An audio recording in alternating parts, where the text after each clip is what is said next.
हरिहंत सिद्ध सूर्य उपाध्याय साधु सर्व अर्थ के प्रकाशी मांगलिक रूपधारी तिनको स्वरूप जान राग ते भई जो भक्ति खाए को नवाए स्तुति को जानी है। धन धन दिन ही ते काज सब आज भये कर जोड़े बार बार वंदना हमारी है। मंगल कल्याण सुख ऐसो हम चाहत हैं हो मेरी ऐसी दशा जैसी तुम्हारी है। हो मेरी ऐसी दशा जैसी तुम्हारी है। हो मेरी ऐसी दशा जैसी तुम्हारी है। क्षत्र चूड़ामणि नामक इस ग्रंथ के आधार से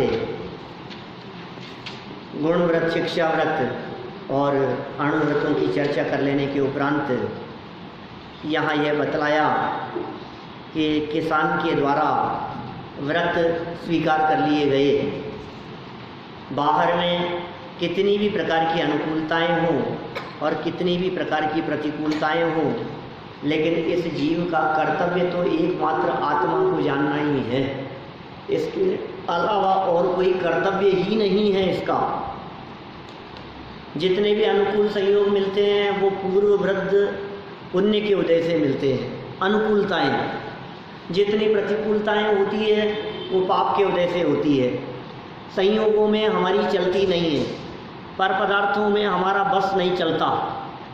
संयोग दिखाई देते हैं, नौकर्म दिखते हैं, द्रव्य कर्म दिखते नहीं हैं और भाव कर्म महसूस किए जाते हैं। हम फील करते हैं, हम महसूस करते हैं हमारे भावों को, हमारे परिणामों को, राग द्वेष को, कषाय को। गुस्सा आ रहा है मुझे, ये महसूस किया जाता है। हंसी आती है, राग द्वेष का परिणाम होता है, वो सब महसूस किए जाते हैं, फील किए जाते हैं। द्रव्य कर्म तो दिखते नहीं हैं और जो कुछ दिखाई देते हैं ये सब नौकर्म द्रव्य कर्म के उदय का काम है। इनमें हमारी नहीं चल रही है, इन पर कंट्रोल करने वाला कोई और है। ये नौकर है द्रव्य कर्म के। कल नौकर कहा था मैंने, वहाँ नौकर है, ये चल नहीं रही है हमारी कुछ भी। नौकर किसे कहते हैं? जो मालिक के अनुसार चले वो नौकर। इन सारे संयोगों को यदि नौकर कहा है तो इनका मालिक कौन है? बोले हम नहीं, द्रव्य कर्म। द्रव्य कर्म इन संयोगों का मालिक है, उसके अनुसार चलेंगे। दांत कब तक टिके रहेंगे, कब हिलेंगे, कब बाहर आ जाएंगे, सब कौन है चलाने वाला? द्रव्य कर्म, वो मालिक है। तो यहाँ जीवंदर कुमार ने किसान को अंतिम शब्दों में ये कह दिया कि भैया बाह्य अनुकूल संयोग मिलाने में जीव का कुछ कर्तव्य नहीं है। पेज नंबर था 331 और 30 नंबर के पैराग्राफ के ऊपर, 30 नंबर के श्लोक के ऊपर 2 लाइनें हैं जो हमने परसों पढ़ी थी। यहाँ कल कर्म सिद्धांत पे चर्चा की थी वहाँ। तो ये देखो वही उससे जुड़ी हुई लाइनें भैया। बाह्य अनुकूल संयोग मिलाने में जीव का कुछ कर्तव्य नहीं है, वह तो पूर्वबद्ध पुण्य के उदयानुसार होता है। जितने संयोग मिल रहे हैं उदयानुसार है। अरे देखो मैंने क्या काम कर दिया, तू है कौन करने वाला? मैंने क्या काम किया था? देखो ये सारे संयोग सब हमारे जुटाए हुए हैं। ऐसा दिखता है लेकिन भ्रम है ये पुण्य के उदय में बहुत बड़ा भ्रम खड़ा हो जाता है।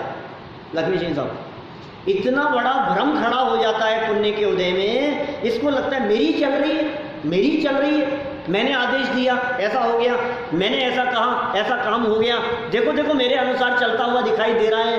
ये बहुत बड़ा भ्रम है हमारे दिमाग पर और इस भ्रम का कारण ये पुण्य का उदय है। इसलिए अन्यमति एक कवि भी ऐसा कहता है, इस पुण्य के उदय में भगवान का नाम चला जाता है, पुण्य के उदय में भगवान याद नहीं आते हैं। ताकि ऊपर सिल पड़े, सिला पड़े, पत्थर पड़े उसके माथे पर। किसके माथे पर? इस पुण्य के माथे पर। ऐसा लिखा है, ताकि ऊपर सिल पड़े नाम हृदय से जाए, ये पुण्य, भगवान का नाम, प्रभु का स्मरण, ये तत्व ज्ञान, ये तत्व चर्चाएं, ये स्वाध्याय, ये अभ्यास, ये सब हृदय से चला जाता है। किसी ज़्यादा पुण्यशाली व्यक्ति को कहो आने के लिए, तो कहे यार रहने दो, वैसे ही बहुत है, जरूरत नहीं हमारे पास। ताकि ऊपर सिल पड़े नाम हृदय से जाए, और बलिहारीता पाप की पल पर नाम रटाए। जैन कवि की बात नहीं है, एक अन्यमती कवि ये कह रहा है कि ये पाप बहुत अच्छा है, कम से कम इस पाप के उदय में भगवान तो पल पल याद आते। हे भगवान, हे भगवान, उठते बैठते भगवान भगवान याद आते हैं। आप सोचने का अवसर देता है, पाप सोचने का अवसर देता है। पुण्य के उदय में हमें ऐसा लगता है कि मैं करता हूँ, और पाप का उदय जहाँ आता है वहाँ भेद विज्ञान का अवसर मिलता है। मैं कहता हूँ पाप के उदय में भेद विज्ञान के चांस ज़्यादा हैं, पुण्य के उदय में भेद विज्ञान का अवसर नहीं मिलता है। सर दर्द हुआ पुण्य के उदय से कि पाप के उदय से? पाप के उदय से। तो बोलो मैं ठीक कर दूँ इसको 2 मिनट में, हो नहीं रहा है, लेकिन 2 घंटे हो गए। इसका मतलब शरीर पे मेरी चल नहीं रही है, ये भेद विज्ञान करा रहा है पाप का उदय। ये पाप का उदय निरंतर मुझे प्रेरित कर रहा है, दृष्टि हटा इससे, तेरी नहीं चलती है इसके ऊपर, शरीर पे नहीं चलती है तेरी। क्यों शरीर को लेकर के बैठा है? वजन कम करना हो कि वजन बढ़ाना हो, गोरे से काला होना हो चाहे काले से गोरा, कुछ भी समझो आप, आवाज़ अच्छी करने की सोचो, शरीर सुंदर दिखने की सोचो, तेरी चल नहीं रही है ना। यहाँ जहाँ जहाँ नहीं चलती है, सुबह से शाम तक उन पॉइंट्स को हाईलाइट करो, वेद विज्ञान प्रकट होगा, आनंद आएगा। जहाँ चलती है अब क्या करें, वहाँ भ्रम है।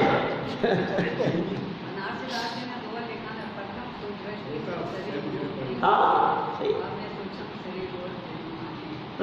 मैं सबसे पहले काम कहाँ होगा बतलाओ मेरे को? दुकान पर बैठ करके ग्राहक आया, हमने सोचा यार इसको तो अपन इतने में डील सेट हो जाएगी, और हो गई तो लगता है मैंने किया।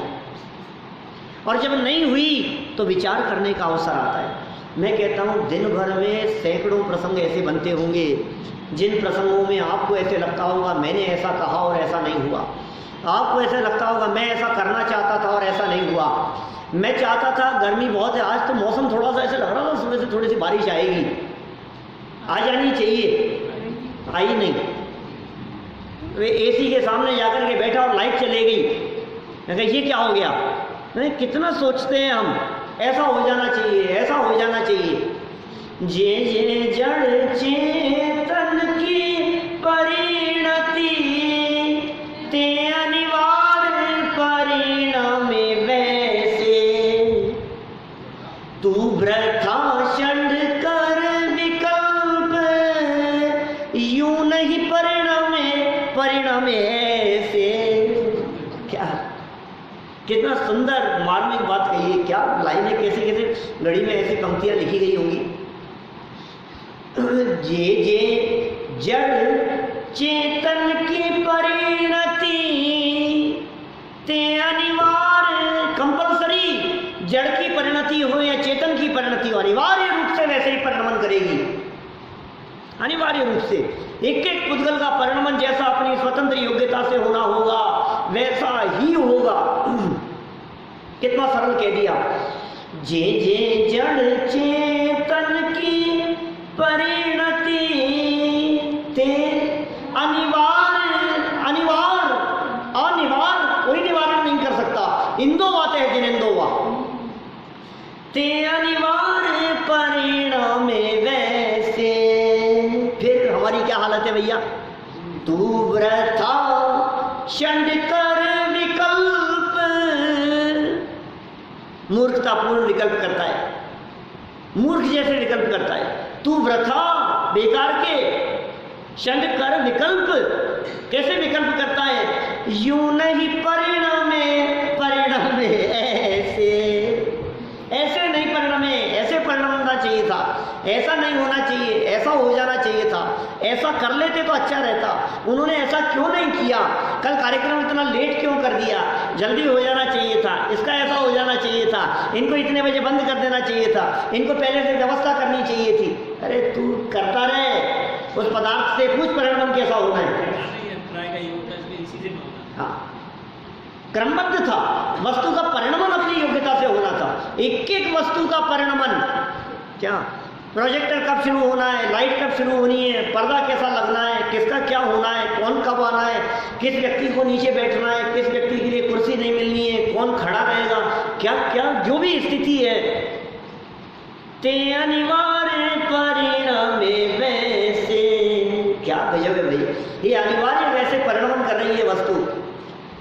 स्वयं परिणमित वस्तु के क्यों कर्ता बनते जाते हो, स्वयं परिणमित वस्तु के मैंने कर दिया, क्यों लक्ष्मण जी साहब आप लेकर के आए ना आज उनको, आप ही लाए ना, कौन लाए, किसको लाए भाई साहब, क्या कौन रोके, कौन किसको चलाए, कौन किसका करता धरता हो सकता है, कहाँ कहाँ चलती है हमारी स्थूल दृष्टि से, मोटी बुद्धि से भी यदि विचार करें तो हमारी चलती हुई दिखाई नहीं, मोटी मोटी बुद्धि से विचार करें ना, इतने चांस हैं भैया, चल नहीं रही है हमारी कुछ भी। क्या क्या सोच रहा हूं और क्या क्या हो रहा है, क्या सोचा था और क्या हो गया, बोलो जैन साहब, क्या सोचा था और क्या हो गया। आपने सोचा था कभी कि आप पेपर लाइन में आओगे, नहीं सोचा था ना, बोलो कौन सी लाइन में आ गए, बोलो अरुण जी भाई साहब, जहाँ जॉब करते हो आपने सोचा था कि मैं इस जगह जॉब करूंगा, विचार तो बिजनेस का ही था ना, फिर क्या हुआ, सब सोचो अपने अपने लाइफ के बारे में, मैंने तो ऐसा सोचा था, मैंने तो ऐसे सपने देखे थे, मेरी तो ये भावना थी, ऐसा काम करूंगा, फिर क्या हुआ मैं ये कहता हूँ, सोचा ही नहीं था जयपुर आएंगे कभी, जयपुर आके बस गए, ते अनिवार्य परिणाम है वैसे। अब तकलीफ का कारण क्या है, तकलीफ किस वजह से होती है, परिणमन हो रहा है, काम हो रहा है, तकलीफ का क्या कारण है, तू वृथा चंड कर विकल्प, क्या दर्द के विकल्प करता है साध्य, यूं नहीं परिणाम ऐसे हो जाए तो अच्छा रहे, क्या ये रोजाना यहाँ झाड़ू लग जाए तो अच्छा रहे, क्या बोलो, ये यदि पूजन जल्दी समय से खत्म हो जाए, ये यदि जल्दी शुरू कर दिया जाए तो जल्दी खत्म हो जाए तो थोड़ा सा सही रहे, बोलो तो बस ज़्यादा नहीं, बस 10 मिनट का फर्क पड़ जाए, क्या यूँ नहीं पर तू तेरे हिसाब से चला ले सबको, क्या अपने हिसाब से चलेंगे सब, बहुत ही धीरे चलते, थोड़ा सा जल्दी चले तो कहानी कुछ समझ में आए आगे कहानी क्या चल रही है, इतना धीरे धीरे तो और साल भर लग जाएगा, फटाफट हो तो फिर नया पढ़ें, फिर कुछ आगे पढ़ें, ऐसे नहीं ऐसे हो जाए, ऐसे नहीं ऐसे हो जाए, ये बच्चा हमारा कहना मान ले, ये बाहर नहीं जाए, ये बाहर से यहाँ आ जाए, यहाँ से इसका ऐसा हो जाए, तो जबरदस्ती दूसरों को अपने हिसाब से परिणमाना चाहता है, ये तेरी तकलीफ का कारण है, तेरे अनुसार परिणम करते हुए दिखाई देते हुए भी वे तेरे अनुसार नहीं परिणमते हैं। ये पुण्य का उदय होने पर ये कार्य अपने हिसाब से होते हुए दिखाई देते हैं, लेकिन आचार्य देव कह रहे हैं इसमें जीव का कर्तव्य नहीं है। किसान को समझा रहे हैं, तू खेती नहीं करता है, खेती करना तेरा काम नहीं है, ये तेरी लाइफ नहीं है, काम मैं ही तो करता हूँ, मैं ही तो उगाता हूँ, ये जीवनधर कुमार समझा रहे हैं, ये तेरा कर्तव्य नहीं है। साहब देखो आज कितनी अच्छी फसल हो गई, मैंने कितना मेहनत की है, तब जाके ये रिजल्ट आया है, कि सुन खराब हो जाती तो क्या कर लेता, और मेहनत तो तूने पहले भी बहुत की थी, फिर अच्छे रिजल्ट क्यों नहीं आए। कुदरत, प्रकृति की व्यवस्थाएं, पुद्गलों का परिणमन, कर्ता न धर्ता कोई है, अणु अणु स्वयं में लीन है, एक एक परमाणु स्वतंत्र है, एक एक परमाणु की स्वतंत्रता की घोषणा ये क्या किया है इन संतों ने, इन दिगंबर संतों ने।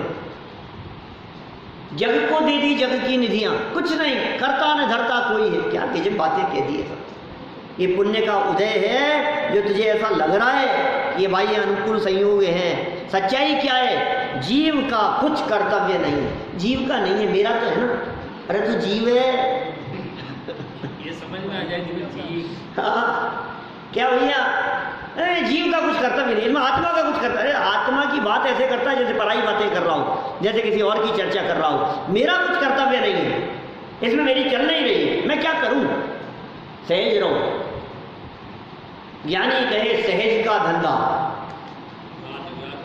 अंधा, वाद विवाद करे सो अंधा। सहज है, सहज का काम है भाई साहब, जो आप कहो सहज है, ठीक है, ऐसा ठीक है, ऐसा नहीं, ऐसा ठीक है, कोई बात नहीं, ऐसा तो क्या करो। हर स्थिति में सहजता है। जिनके जीवन में सहजता है उनके जीवन में आनंद है। ये सहजता का आनंद ही बड़ा अपूर्व है। इतना आनंद आता है सहजता में, हर परिस्थिति घटनाओं को देखते रहो और मुस्कुराते रहो, ठीक है। हम क्या करें इसमें, हम कहाँ चलाएं? अपने से संबंधित हो तो भी मुस्कुराते रहो, प्रतिकूल हो तो भी मुस्कुराते रहो, और अनुकूल हो तो भी मुस्कुराते रहो। लोग भरम मेरो करें, लोगों को ऐसा लग रहा है मैंने किया है, तो मुस्कुराते रहो, अंदर से बोलते रहो मेरा नहीं है, उदय खिला रहा है सारा काम। पंडित जी बहुत अच्छा प्रवचन करते हो, पंडित जी बहुत मजा आया, ये वहाँ तो बहुत अच्छा लगा, अंदर से मुस्कुराते रहो। ये जो कह रहे हैं ना, मैं समझ लो उदय का काम है, ये यशस कीर्ति का उदय है, तो लोग प्रशंसा करते दिखते हैं। थोड़ा अपयश कीर्ति का उदय आ जाएगा तो निंदा करते हुए दिखाई देंगे। न प्रशंसा मेरी कर रहे हैं न निंदा मेरी करते हैं, क्योंकि निंदा और प्रशंसा जिसकी की जा रही है मैं वो नहीं हूँ। मैं वो प्रशंसनीय तत्व हूँ जिसकी प्रशंसा ये साधारण जनता नहीं, जिसकी प्रशंसा तीर्थंकर परमात्मा करते हैं। 100 इंद्रों की हाजिरी में गणधर परमात्मा परमात्मा, हे जीव तू परमात्मा है, ये न तू। जो कैसी बातें हैं, अलौकिक बातें हैं जो गुरुदेव दे गए हैं हमारे को, ये अद्भुत बातें हैं। बड़े भाग्य से हमारे को ये सब तत्व मिल गया है भाई साहब। देखो जीवनधर कुमार द्वारा आभूषण दान में दे दिए जाना, देखो चित्र दिखा रहे नीचे, आभूषण उतार दिए, कौन मिलेगा ऐसा? ये आभूषणों के पीछे मरा जाता है, और देखो ज्ञानियों की दशा, उतार के दे देते हैं। हमें आभूषण चाहिए, हमें चाहिए एक सेट, और ये तो अच्छा है, ये चाहिए हमारे को। तो क्या किसकी तरफ आकर्षित हो रहा है? ये देख ज्ञानियों को, जिन्हें स्वभाव की महिमा आती है, जिन्हें स्वभाव का सौंदर्य पसंद आता है, उन्हें आभूषणों में सुंदरता नहीं दिखाई देती है। खेह को खजानोता ही अज्ञानी अर्थ कहे, ये अर्थ कहता है इसको, धन है, ये जड़ खजाना है। कंकड़ पत्थर पर मुक्त हुआ चैतन्य खजाना भूल गया, चेतन को मिला जब नर्तन तो फिर होश में आना भूल गया। और जैन साहब क्या हुआ? इस भूल में इतना भूल गया कि ब्याज के बदले भूल गया।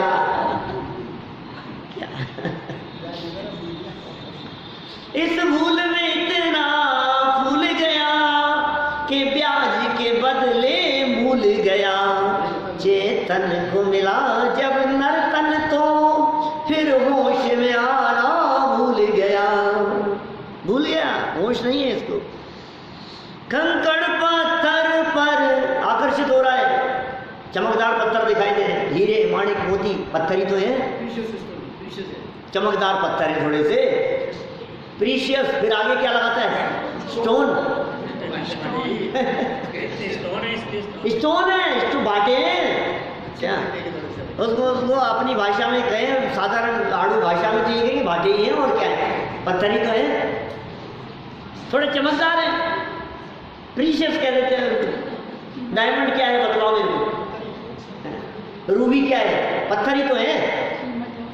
नहीं साहब, रूबी की तो बात ही अलग ही है। आपको मालूम है, तो डायमंड है, ये तो राजा है तो रत्नों का, रूबी।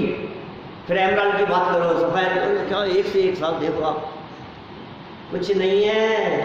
किस पर आकर्षित हो रहा है तू? कंकड़ पत्थर पर मुग्ध हुआ चैतन्य खजाना भूल गया। ये चैतन्य का खजाना, जहाँ ज्ञान था, जहाँ दर्शन था, जहाँ चारित्र था, जहाँ सुख था, जहाँ आनंद था, उस खजाने को भूल गया, खबर नहीं है उसकी। चैतन्य खजाना भूल गया। अब क्या करें? भूल गया तो याद कर उसको। ये आचार्य देव याद करा रहे हैं, ये जनवाणी माँ याद करा रही है कि साहब ये जो धन दिखाई दे रहा है, ये जो सेठ गहने जो दिखाई दे रहे हैं, अरे सब माटी है, कुछ नहीं, धूल है, सब धूल है। ये देखो उतार करके दे दिए। जीवनधर कुमार द्वारा आभूषण दान में दे दिया जाए, और अनजान व्यक्ति को ये दान में भी देना चाहता है ना, तो कहते हैं अपनी बेटी को दे। ये दान में देना चाहता है, ये कहता है बहू को दे दिए सब, मैंने तो सब। अरे तो बहू को दे के कौन सा ध्यान कर दिया तुमने, घर का माल घर में है? तो उसी का अधिकार था। ये बेटे को देता है, ये बहू को देता है, ये अपने जमाई को देता है, ये अपने परिचित व्यक्ति को देता है, ये अपने लोगों को दे करके समझता है कि मैंने दे दिया। भाई साहब, अनजान अपरिचित व्यक्ति, सड़क चलता व्यक्ति जिससे कुछ लेना देना नहीं था, और सुनो उसे जैन बनाया पहले, उसे क्या दे दिया, उसको सबसे पहली निधि क्या दी बताओ? दान देने के पहले जीवेंद्र कुमार ने व्रत दिए, तत्व ज्ञान दिया। ऐसे नहीं, ये और यहाँ सिखा रहे हैं जिसे दिया जाए वो विधर्मी नहीं होना चाहिए, वो साधर्मी होना चाहिए। देखो कितनी सुंदर बात, माने कहानी कितनी प्रेरणा मिलती है। विधर्मी को नहीं, आपने किसी विधर्मी को दे दिया, वो उससे जाकर के शराब पिएगा, वो उससे जाकर के जुआ खेलेगा, वो उससे जाकर के अनीति अन्याय बेईमानी करेगा, वो उससे जाकर के मांस भक्षण करेगा, उसको नहीं। क्या पहले जैन बनाओ। सबसे बड़ा दान है तत्व ज्ञान का दान, सबसे बड़ा दान है। 4 प्रकार के दान हैं। योग्यता के आधार पर देना, योग्यता के आधार पर। इसलिए आचार्य देव भी देखो, शिष्य सामने आता है तो आचार्य उसे दीक्षा देने की प्रेरणा देते हैं। बात ही वहाँ से शुरू करते हैं, प्रवचन सार चोली का है, जहाँ गाथाएं शुरू की। सबसे पहला कर्तव्य है बड़े से चर्चा करो, नहीं तो फिर बात जहाँ जहाँ सेट हो जाए। हाँ, शिष्य सामने आया, उसने कहा दीक्षा ले लो। अरे महाराज मेरे से तो नहीं हो सकता, तो चल अणुव्रत ले। क्या अणुव्रत तो नहीं हो सकता, इन चीज़ों का त्याग कर, ये वो नहीं हो सकता। चल एक काम कर, मांस का त्याग कर। किसान ये भी नहीं हो पाएगा, मैं तो यही है काम। चल एक काम कर, कौवे के मांस का त्याग कर। आप देखो कहाँ से शुरू करते हैं, कहीं तो सेटलमेंट बैठेगा। बात वहां से ही शुरू करेंगे, और कहाँ जाकर के सेटलमेंट बैठा उसके पूर्वाभिव के साथ में। भगवान महावीर स्वामी का जीव था, मालूम है आपको? पूर्व जन्मों में बहुत पुरानी घटना है। और क्या त्याग किया उसने? कौवे के मांस का त्याग किया। और देखो आप जिंदगी किस मोड़ पर आकर के अटक गई है। ऐसी तबीयत खराब हुई, ऐसा रोग और ऐसी बीमारी हुई कि वैद्य जी साहब ने बतलाया ये तो कौवे के मांस से ही ठीक होगी। बोलो आप, जो कौवे का मांस कभी खाता नहीं था, जो कौवे का मांस कभी काम नहीं आता था, जिसके बारे में सोचा उसने इसका तो कभी काम नहीं पड़ेगा, इसको तो त्याग कर सकता हूँ मैं, ये तो हो ही सकता है, इतने में तो काम। फिर भी देखो आप जिंदगी में कैसे बनाव बन जाते हैं। लेकिन सुनो, पलट करके जवाब दे दिया, वैद्य जी इसका तो त्याग किया है, प्राण चले जाएं, लेकिन कौवे के मांस का त्याग किया है, छूऊंगा नहीं इसको, विकल्प नहीं आएगा मन में। भली होनार कहाँ प्रतिज्ञा लेकर के आया?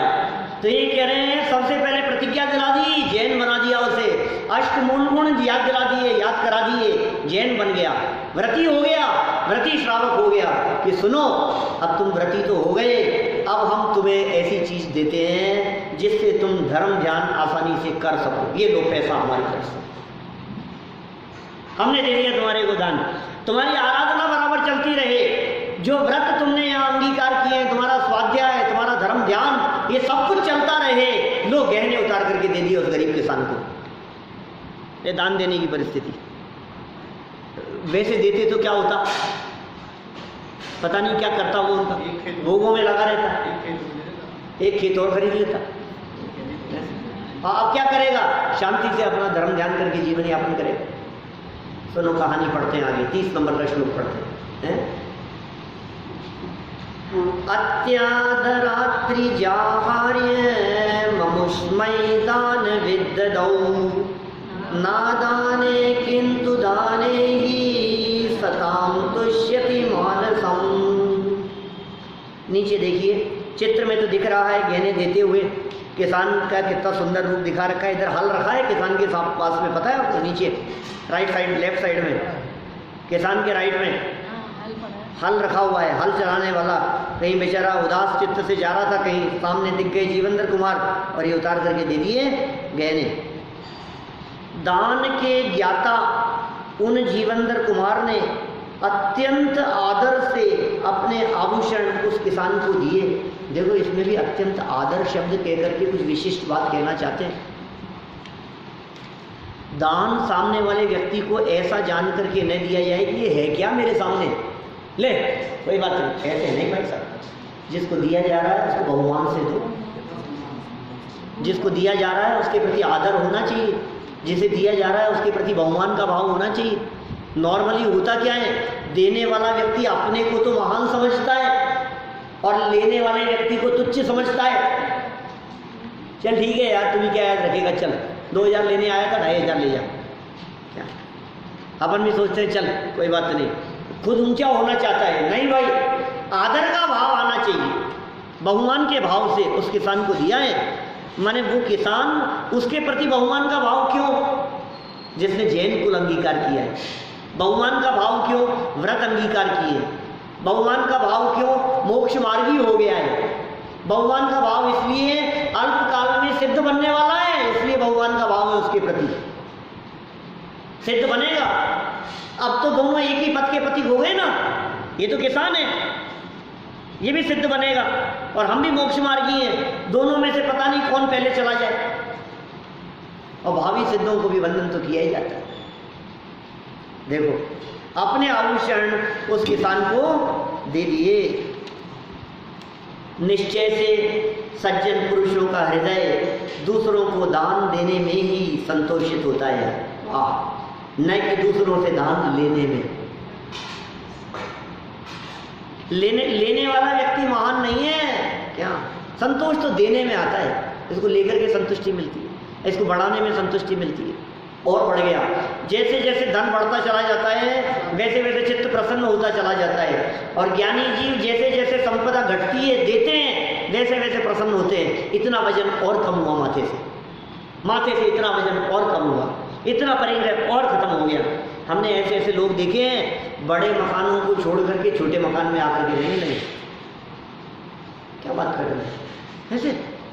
हमारे सारे जितने लोग बैठे सबको छोटा बड़ा खरीद ले और बड़ा मिल जाए और बड़े बंगले में चले जाएं। बड़े बड़े लोगों को छोटे में आते हुए देखा है हमने। कौन संभाले? किस बात का आडंबर? कम में रहेंगे और कम में और कम में और समेट लेवे, परिग्रह को समेट लेवे, संपदा को समेट लेवे, उपयोग को समेटे। ये सिमटने का मार्ग है, समेटने का नहीं। क्या दोनों के लिए एक्शन एक जैसा ही होता है, लेकिन भाव में फर्क। एक तो समेट रहा है परिग्रह और एक सिमट रहा है उपयोग। जो सिमट रहा है वो आगे बढ़ रहा है और जो समेट रहा है वो नीचे गिर रहा है। जो समेट रहा है वो बहुआरंभ परिग्रहत्वम नारकस्यायुष, बहुत आरंभ और बहुत परिग्रह रखने के परिणामों से नरक आयु का बंधन कर रहा है, अधोगति की तैयारी चल रही है। और जो सिमट रहा है उसका ऊर्ध्वगमन हो रहा है। देखो, सरल अर्थ पढ़ते हैं। जीवनधर कुमार ने अपनी भावनानुसार स्वांतः सुखाए अपने आभूषण उस कृषक को अत्यंत आदरपूर्वक, आदर भी अत्यंत आदरपूर्वक दान स्वरूप प्रदान कर दिए। क्योंकि सज्जन पुरुष दान देने में ही प्रसन्न रहते हैं, दान लेने में नहीं। हमें नहीं चाहिए, और हम आपको कुछ हमें कुछ नहीं चाहिए। क्या जरूरतमंद को दो। देने में जो मजा है, सच में देने में जो आनंद आता है वो लेने में नहीं आता। हम मना करने में जो आनंद आता है वो मांगने में नहीं आता। वो आनंद ही कुछ और है। संतुष्टि का, संतोष का आनंद बड़ा अपन को हुआ करता है। कैसा आनंद है? संतोष है। सुख पावे संतोषी प्राणी स्वांतः सुखाए, अपने अंतरंग सुख के लिए। देखिए विशेषार्थ, दान देने में लोभ कषाय की मंदता रहती है और लेने में लोभ कषाय की तीव्रता। दो बातें। लेना चाहता है, लोभ तीव्र है।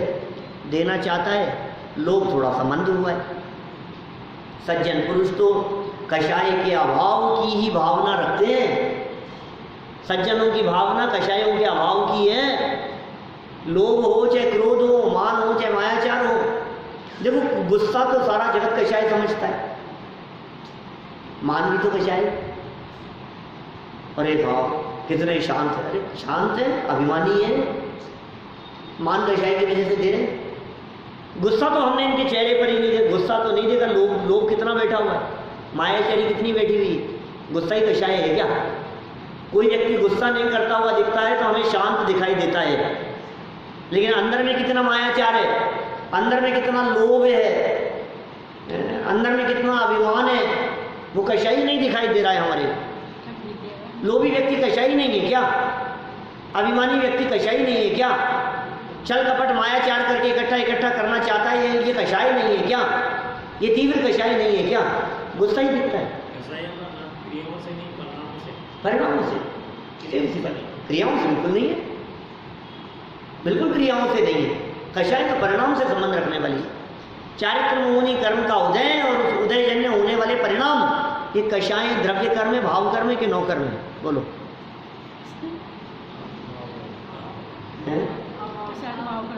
भाव कर्म में जो कषाय महसूस की जा रही है वो भाव कर्म है, और जो कषाय परमाणुओं के उदय स्वरूप है वो द्रव्य कर्म है। चारित्र मोहनी कर्म की क्रोध प्रकृति, क्रोध रूप परमाणु, क्रोध नामक कर्म, चारित्र मोहनी के 25 भेद है ना। मोहनी नाम का एक कर्म है, द्रव्य कर्म है, एक मोहनी है। उस मोहनी के 2 भेद हैं, एक दर्शन मोहनी है और एक चारित्र मोहनी है। तो दर्शन मोहनी भी द्रव्य कर्म है, चारित्र मोहनी भी द्रव्य कर्म है, ठीक है।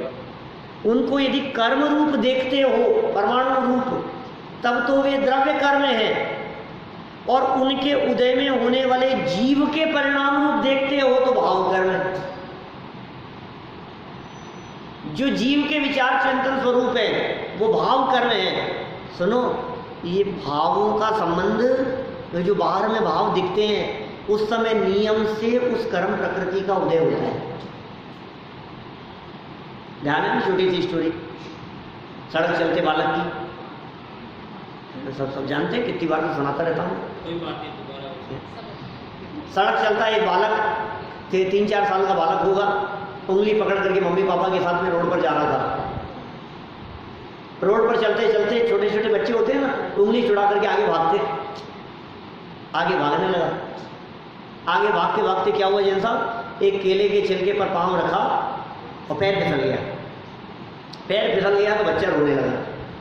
एकदम माँ घबरा गई, माँ घबरा गई।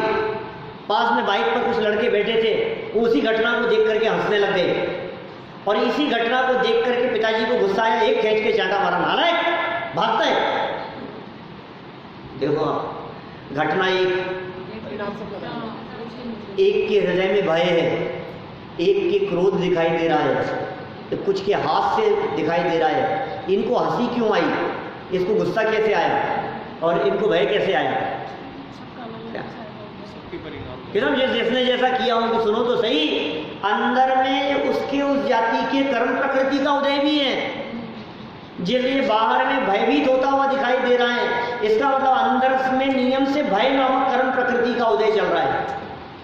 बाहर में गुस्सा करता हुआ दिखाई दे रहा है, इसका मतलब अंदर में नियम से क्रोध नामक कर्म प्रकृति का उदय चल रहा है। बाहर में हंसता हुआ दिखाई दे रहा है, इसका मतलब अंदर में नियम से हास्य कर्म प्रकृति का उदय चल रहा है। अब बात उल्टी करता हूँ, ध्यान देना, थोड़ा सा सैद्धांतिक बात करता हूँ। अभी तक तो क्या कहा, क्रोध करता हुआ दिखाई दे रहा है तो अंदर में क्रोध कर्म प्रकृति का उदय आ रहा है। इधर से लगाया अपन ने, अब उल्टा लगाओ, अंदर में क्रोध कर्म प्रकृति का उदय आवे तो ये क्रोध करे ही ऐसा जरूरी नहीं है। क्या कहा? उदय के अधीन नहीं है, उदय के अधीन नहीं है। अंदर में क्रोध कर्म प्रकृति का उदय आया, गुस्सा करना चाहिए था, इसने रोक लिया, बाहर नहीं किया, उदय तो चल रहा था, तभी तो वो रास्ता निकलेगा ना, कट यहां से निकलेगा। संसार जो चक्र है, द्रव्य कर्म का उदय आया, लेकिन उसके उदय आने पर भाव नहीं किया इसने, ये ज्ञाता दृष्टा रहा, इसका उपयोग ज्ञायक भाव की तरफ चला गया तो नवीन कर्म का आश्रव नहीं होगा, साइकिल टूट जाएगी, संवर हो जाएगा, निर्जरा होकर के मोक्ष हो जाएगा, रास्ता निकल जाएगा। हाँ लेकिन उल्टा लगाओ, अब इसको उल्टा करो वापस, गुस्सा आ रहा है इसको, ये गुस्सा करता हुआ दिख रहा है, इसका मतलब नियम से अंदर में क्रोध कर्म प्रकृति का उदय तो चल रहा है। ऐसा हो नहीं सकता बाहर में कोई व्यक्ति गुस्सा करता हुआ दिखाई देवे और अंदर में लोभ का उदय चल रहा हो, ऐसा नहीं होता।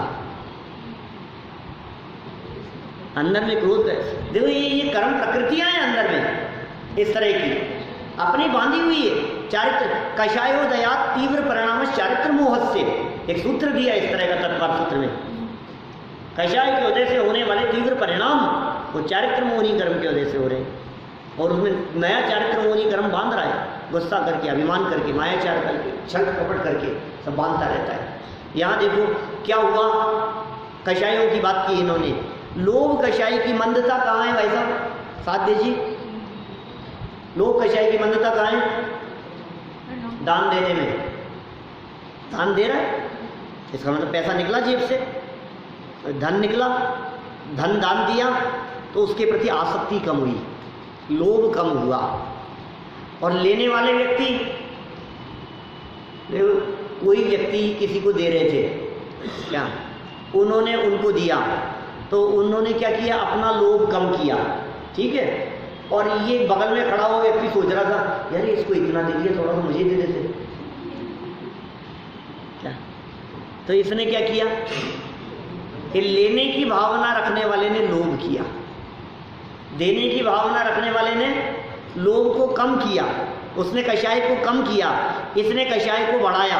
सोचता रहता है ऐसा, हजारों बार होता है ऐसा, कौन किसको दे रहा है बताओ।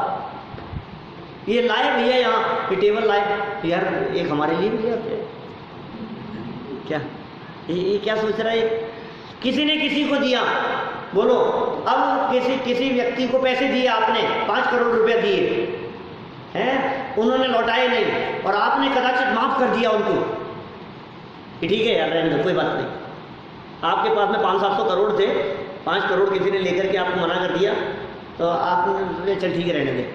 तो जो दूसरे लोग हैं ना, दूसरे वो क्या सोचते हैं यार हमें ले लेते यार, क्या थोड़ा सा हमें मिल जाता, उनको दे करके उन्होंने ले दिया, उनको माफ कर दिया, हम कौन से बुरे थे क्या भैया, उनको इतना दे दिया, उनको इतना छोड़ दिया, थोड़ा सा। दूसरे रिश्तेदार ऐसा सोचने लगते हैं सब, ऐसा जगत का स्वरूप दिखाई देता है, उनको इतना दे दिया, उनको इतना दे दिया, हमें क्यों नहीं दिया, हमें भी मिल जाता, ये लोभ कषाय दिखाई देती है। ऐसे रिश्तेदारों के अंदर आपस में इस तरह की बातें बहुत दिखाई देती है। शादी विवाह के प्रसंग पर दिए जाने वाले गिफ्ट दे दिया, अब देखो उनके तो 2-2 दे दिया, उनका भी दे दिया और उनकी बहू का भी दे दिया, तो यार तेरे नहीं है तो क्या करें। तो दिमाग जो है ना, ये ऐसा सोचता है ये व्यक्ति, उनके घर में तो 2 चले गए, उन्होंने चांदी की थाल बांटे थे, उनके तो 2 चले गए, हमारे एक ही, तू एक ही है क्या, तो उनके बेटा अलग जगह रहता है, उनकी बहू अलग रहती है, उनका परिवार अलग है, तो अलग दे दिया, उनके क्या हो गया। इसको लगता है कि ये परिणाम इस तरह के चलते रहते हैं, इसके कषाय के परिणामों को ही तो संभालना है भाई साहब, और करना क्या है, सारा खेल तो परिणामों का ही है। परिणाम सुधरे, परिणाम संभले, परिणाम संभलेंगे तो परिणाम सुधरेगा। क्या 2 जगह परिणाम शब्द दे दिया, एक परिणाम है भाव, किसने, अच्छा हाँ अभी ये आर के वालों के बोलो आप, हाँ हमारी बात यही सोचता हम इतना टैक्स दे रहे हैं, किसानों का ऋण माफ हो रहा है, क्या हो गया, हमें कोई कर्जा दे करके माफ कर देवे।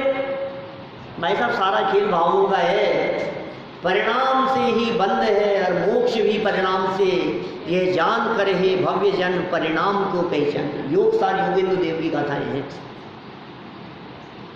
परिणाम से बंद, परिणाम से मोक्ष, परिणाम बिगाड़ करके नरक और परिणाम सुधार करके, परिणाम के 2 अर्थ बतलाए। एक परिणाम मतलब भाव, जब जब हम कहते हैं परिणाम सुधारो, इसका अर्थ है भाव सुधारो। फिर इससे परिणाम सुधर जाएगा, माने रिजल्ट अच्छा आएगा। एक परिणाम का अर्थ होता है रिजल्ट, एक परिणाम का अर्थ होता है भाव। हमारे परिणाम अच्छे होंगे तो परिणाम अच्छा आएगा। परिणाम तो अच्छा चाहता है, रिजल्ट तो अच्छा चाहता है, और भाव बिगाड़ता है। बड़े पंडित जी का एक वाक्य है, भाव किसी के लिए भी बिगाड़ो, भाव तो अपना ही बिगड़ता है।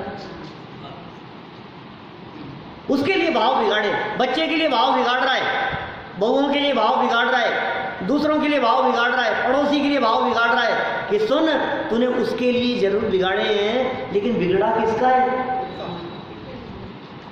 उसके लिए भाव बिगाड़े, बिगड़ा किसका ये बता? बिगड़ा तो मेरा ही है। परिणाम किसके लिए भी बिगाड़ो, भाव किसी के लिए भी बिगाड़ो, भाव किसी के लिए भी बिगाड़ो, भव अपना ही बिगड़ेगा। इसलिए अपना भव ना बिगाड़ना हो तो भाव मत बिगाड़ो।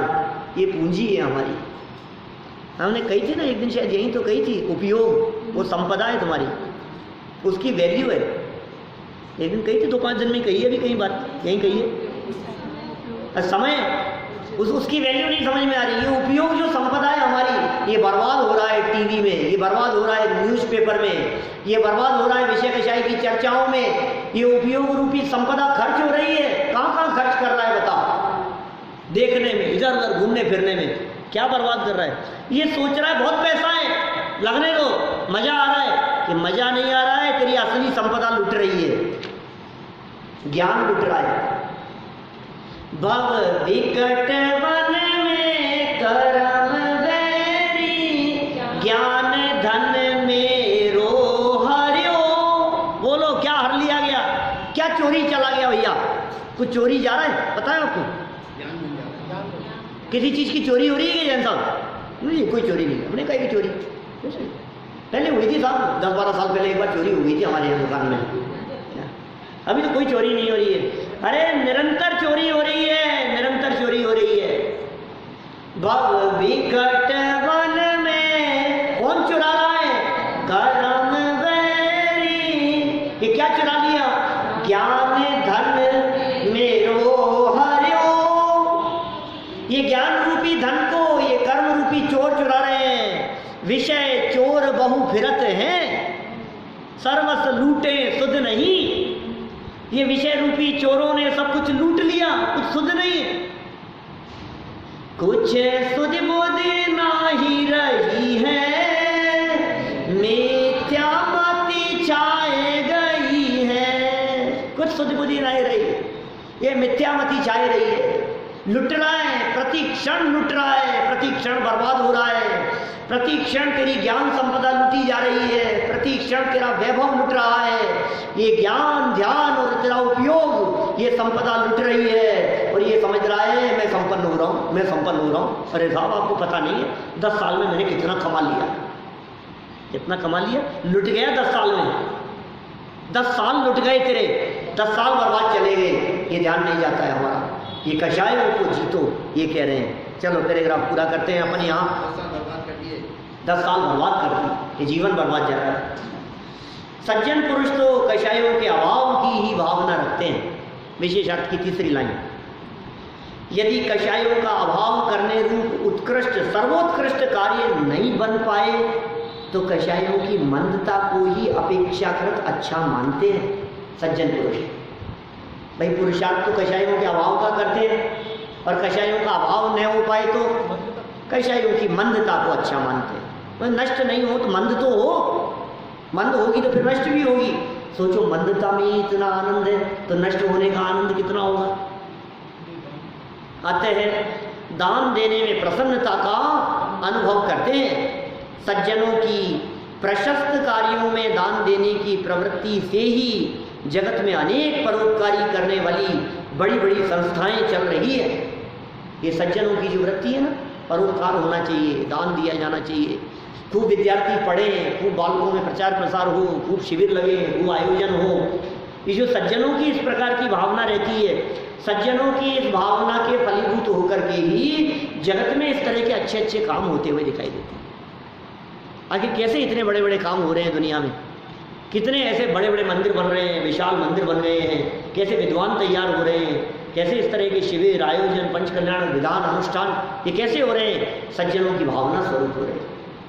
उत्कृष्ट भावना का फल है ये चल रही है। और पात्र जीवों को यथा समय सहायता मिल रही है और मिलती रहेगी। पात्र जीवों को भी सहायता मिलती है और मिलती भी रहेगी। इसलिए भाई कौन सज्जन है और कौन दुर्जन, ये भी एक फॉर्मूला दे दिया यहाँ। जिसके हृदय में परोपकार की भावना होती हो वो सज्जन, और जिसके हृदय में परोपकार के भाव न आते हो वो दुर्जन। हम सज्जन हैं या दुर्जन हैं इसका निर्णय हम स्वयं करें, और यदि दुर्जनता हो तो सज्जनता में लाने का प्रयास करें, और सज्जन हो तो सज्जन उत्तम बनने का प्रयास करें। हम सभी का जीवन इस प्रकार का उत्कृष्ट बने, इसी भावना से बात को यहीं विराम।